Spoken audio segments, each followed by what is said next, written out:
These videos are not financial advices. Everything shared here is provided for educational purposes only. Welcome to 30 Trades in 30 Days Trading Challenge.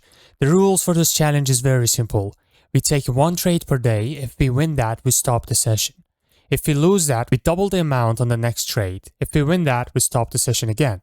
If we lose that again, we have to accept the pain and start over the next day. If you want to follow along with this challenge with me and see the real process of trading and ups and downs, make sure you hit the subscribe button right now so you don't miss the next parts. Now, let's have today's session. Hello everyone to the next session of this challenge. I already detected today's trade I have in golf. Let me just take it real fast. I don't want to miss this. Oh shit, I missed it. I missed my entry. Please give my entry.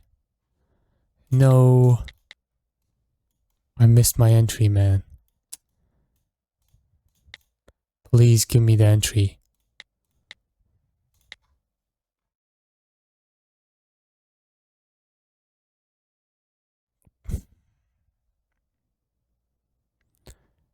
Yeah, I had to start recording sooner. Yeah, lesson learned. I have to start recording sooner and then take my trade.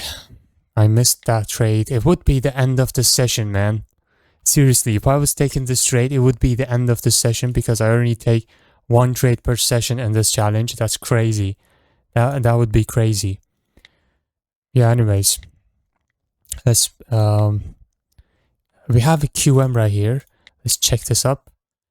This is a big QM, so I have to check. No, I can consider this as engulf, but it's not nice. Yeah, I'm not taking this. Let's move on.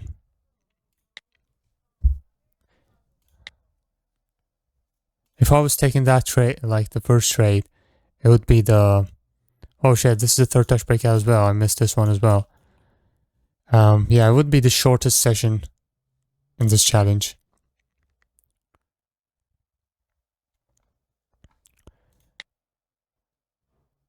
Alright, we are in a third touch breakout. Do we have other stuff? We also... Let me take this. Let's go. I have also this doji broken. You know, if I had a little gap down, it would be fire. I entered with margin of safety, which can kind of guarantee my higher chance to win this trade. This is a first, second, third touch breakout plus a doji break, which, yeah, beautiful. If I had a little gap down, I would be more confident in this one. I can also check this area. I probably have small demand here as well. Beautiful. Yeah, we're done with today's session. I only take one trade per session. If I would lose this trade, I had to double up for the next trade. And if I lose that trade as well, I have to stop and accept the pain until the next day. That's it for today's video. I know the videos are short, but this is how this challenge works. I only trade one trade per day. So today's setups were third touch breakout and a doji break. Already see a nice supply. I shouldn't take this, and peace out.